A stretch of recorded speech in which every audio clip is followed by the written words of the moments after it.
Katigangers, update ko nga itong baby rose namin. Kasi sabi ko noon, akala ko dalawang puno. Kasi yellow nga yung itong dalawa ito at saka ito ng yellow. Yung pala pagkalalabas lang yellow.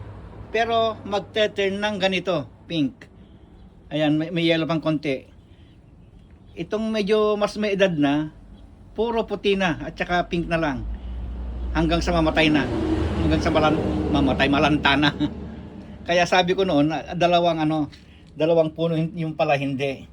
Kaya tinitignan ko yung puno dito, isa lang naman ang puno. Sabi ko, ba't isang puno, dalawang kulay? Yun pala ganon. Pag bubut pa, yellow. Pag tumanda na, dumadami yung pink. Pag matanda na, wala na yung pink, puti na. Parang buhok mamumuti rin Okidoki, yun lang. Gusto ko lang ipakita kung bakit nagtaka kasi ako, sabi ko dalawang puno, yung pala hindi. Magte-turn pala yung yung kulay ng bulaklak.